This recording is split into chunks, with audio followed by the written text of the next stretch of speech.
Our meeting to order. It's so great to see just a wonderful crowd here tonight. Appreciate y'all being here and appreciate what you do for public safety in Newberry County. It is such a blessing. And do we need to revote for chair since it's the first of the year? All right. So we would open nominations for chair for the committee. I nominate you, Todd Johnson. Motion for me. Second. All right, I appreciate that. That would kind of sum it up since there's only three of us. So all in favor by show of hands. I appreciate your confidence in me, and I will continue to serve the best that we can. Are there any additions or deletions to the agenda? Hearing none, is there a motion that we adopt the agenda as published? I make a motion. Motion by Ms. Airwood, second by Mr. Reverend Scurry. All in favor by show of hands. All right, the agenda is adopted. We are tickled to death to have Councilman Shealy with us tonight as well, so we're pleased to have you here, sir. Appreciate you joining us. Item number 4 on the agenda is discussion of fire department grant reimbursement. Brandon Wicker.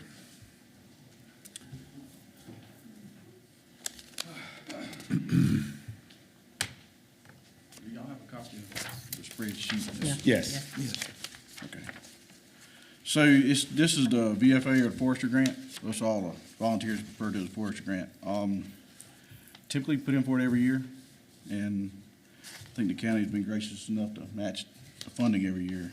This year, I don't think the numbers are too much off of what they were last year on the original match. We have one overage based on the price of equipment and the price of what they're trying to get the grant for. Friendly Fire Department is $41.22. We require to match. Consolidates for $5,000. That's the same. Little Mountain, $12.51 with a $12.51 match. Bush River, $21.16 with a $21.16 match. St. Phillips is $5,000 with a $9,697 match, because that is the overage on a skid unit for a brush truck. Skid unit comes in roughly about $15,000, give or take. And then Prosperity's at $47.98 with a $47.98 match, which all total, the match would be roughly $26,984. Okay.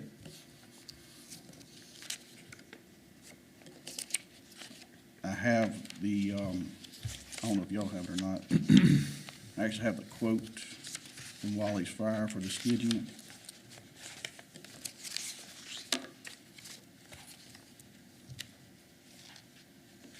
That's what I got. Any questions about?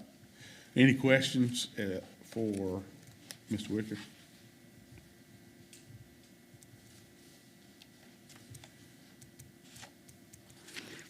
I'm just curious, what type of equipment do y'all usually get buy out of this?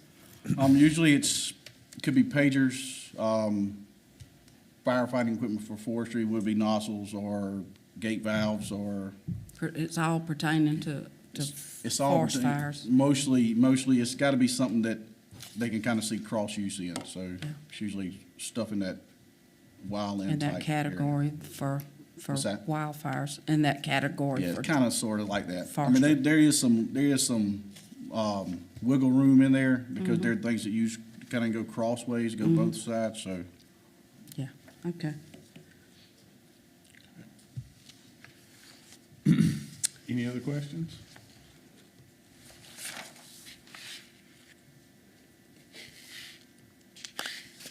What would be the desires of the, I see we got listed down, we got a couple of funding options. That's what I was Yeah. curious about. We This, have been hit quite hard across the board with cost overages. Everything is coming in significantly more than what we anticipated. I don't know how many of you were here the night we had the ambulance. We got 2 ambulance remounts scheduled, and those are coming in $67,000 over what we had already done a purchase order for. So we're not crying, just making you aware that those overages hurt, because everybody's got a budget, so we have to stick within that somehow.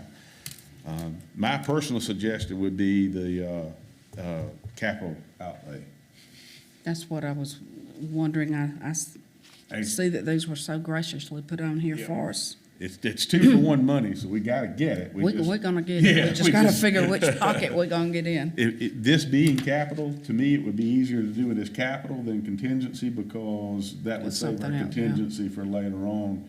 Whereas if it's specifically capital, it wouldn't have any flexibility to go to something else, so. Now, you know, we I can know that. vote here, but won't this have to go on to the It full will, all the council? motion we can Yeah. make is to send it to Well, I full make a council. motion that we, spend this out of the one-time capital, fund.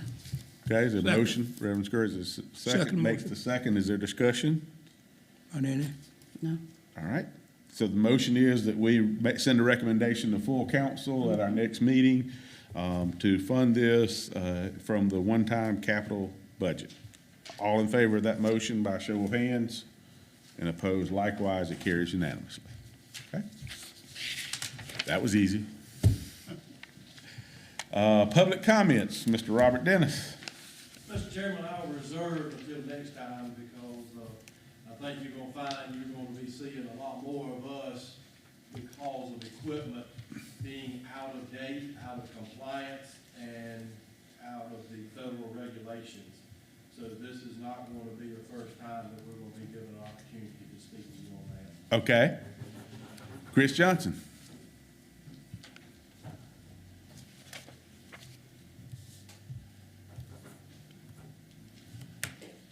Mr. Chairman, Council, thank you for your time for just a second. So I'm here on behalf of the Border Rescue Squads. At our last monthly meeting, we had some discussion on a line item that was in the capital budget for 2022, 2023, that was in the amount of $50,000 for Hurst hydraulic battery tools. After some discussion, it was realized after the budget was passed that former county administrator, when we made this request, we were told that it was in the budget, but come to find out that $50,000 was taken away from what is normally our capital outlay money, that is, I think, $60,000, which ended up leaving us with only $10,000 to spread across the 7 squads. Once you spread that out, I think the math comes to just a little over $1,000 per squad to spend on capital outlay purchase if we were to make this $50,000 tool purchase. While the tool purchase is still needed, we as a board voted unanimously to request that this money be redirected to a purchase that would affect and benefit all 7 squads versus just buying a couple tools for a couple of squads.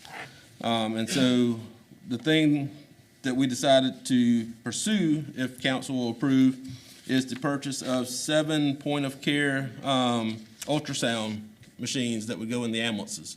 This allows us to look at heart effects, as far as cardiac arrest, that type thing, looking at, survivability, what our abilities are there. It allows us to look at OBGYN. It allows us to look at, we can run ultrasound on a trauma patient across their stomachs if they're bleeding internally, several different options there. And so I've gotten a quote back from Boundtree in the amount for 7 ultrasound units. The total price as it stands right now is $46,552.87, which luckily puts us under budget for once. But we would request that we be allowed to purchase the ultrasounds in lieu of the Hurst equipment this year. And you'll see in our upcoming budget request that we'll be renewing that request for the tools, but as an actual capital purchase and not in lieu of our capital outlay. Okay. Because this didn't make it on our agenda, we can't take action on Right, this. But as chair, I can direct them to go ahead and put this on the agenda for the 15th. Sounds great. We'll see you Okay. again on 15th. Thank you. Sounds good, thank you. Nick Huffstetler. Hi, I'm a captain with Little Mountain Fire and Rescue. I'm just gonna bring up a topic that we're all concerned as a fire service, is fire engines. I know it's not on the agenda, but need to be on the scope for next meeting. We're worried in Little Mountain that our primary engine's not gonna make it another 2 years. They're already piecemealing parts on it, and we're probably one or second busiest station in the county, especially with I-26. Just a matter of time for it breaks down on us out there and puts one of my guys or anybody else in the fire service in life in risk. So we're just, hopefully get a fire engine, either from us or anybody else in the county. We just want to move forward and put it on y'all's court. Okay. So thank y'all for letting me speak. Nick, thank you so much, and let me say, I met with Tommy, and who else was that all the chiefs that day? Couple of chiefs, and we met with the fire truck manufacturer. I gotta say, he shocked my conscience with the prices. They're expensive. Yeah, it went from, he said they had gone from 350 to almost 500, if I remember correctly, so. The other thing that scares me is, and I hear the immediate need, and I know there's an immediate need, and we plan on using some COVID funding for that. The other thing that scared me about that was, he said if we ordered it today, we'd get it in 3 years. So, yes, that's a really scary thing for me, that it's gonna take that long to get that in. So, but we do plan on addressing the COVID funding this budget season and address that, and certainly fire engines are on the top of our radar in the COVID funding, just because it is so expensive. It is such a difficult purchase to make, but it is absolutely needed, and we want you all to be safe as you are out there. Next is, I'm surprising this person, but Tommy Long for public comments. No, I need you to come up here. You wanted to talk to me about the fairgrounds and the possibility of having a fair out there.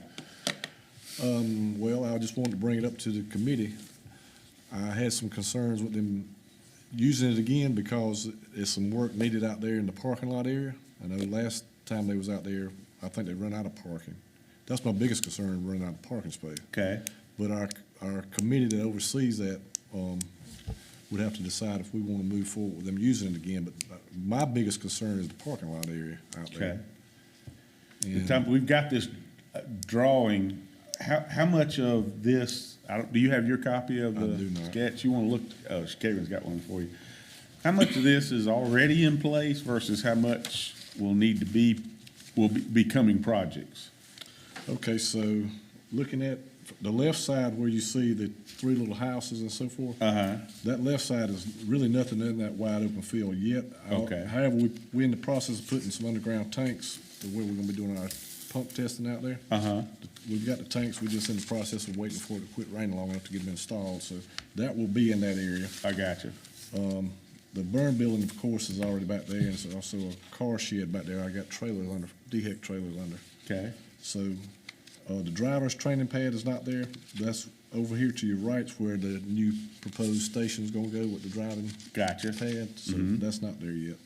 But the parking area out there that was used is, there's a lot of water that comes down through that field, and right now, it's pretty much impossible for anybody to park out there right now because it's so wet, but it would need some pretty significant work, gravel-wise and so forth. Then we're gonna turn right around and put that new building out there so you can be tearing it right back out once you put it there for a year or so. Gotcha. And I just can't see us forking out money that's gonna be wasted, basically. Yeah. That's literally burying it in the ground. isn't it? Right. Okay. So that was my concern. And I know we had some problems with people parking in some of the residents' yard, and they ended up towing a few vehicles that night. So I don't know this is the right location for the size of the crowd. Kevin, can we get him hooked up with Doug Hyatt and the lady that's their operations officer? I'm sorry, her name just left me. Krista. Yeah. Yeah. Can we get y'all hooked up together so we'd address this so they don't, I'd hate for them to be planning that and then that location fall through. They need to make sure they have a location as far as the project. Anything else, Tommy, while you're up? I'm good. Maybe do a dance or something. We want to First thank a you for your tune. support, for sure. We appreciate your support on everything. Yes, sir. All right. Anybody else that didn't sign up that maybe want to address the committee, we're here, we'll take whatever you want to throw at us. Hearing none, any comments from committee members? Reverend Scurry? None at all, sir. Ms. Airwood? I appreciate everything that y'all do as a group, and, 'cause if it wasn't for y'all, you know, we wouldn't have any safety in the county as far as, so I appreciate that, and I wish we had deeper pockets and could just spend, you know, money like we need to for these, engines and all, but we'll keep working on it and do the best we can. Well, just exactly what Ms. Airwood said. We're so grateful to y'all, thankful to you. What you do is not unnoticed. It is very appreciated. And we're gonna do our best to make sure we get you all the equipment that we can to make sure that you're safe and equipped to do the job when you get there. Because after all, living here, we depend on you too. So it's a joint project between us and y'all. Having said that, is there a motion to adjourn? Motion by Reverend Scurry, second by Ms. Airwood. All in favor by show of hands. This committee stands adjourned.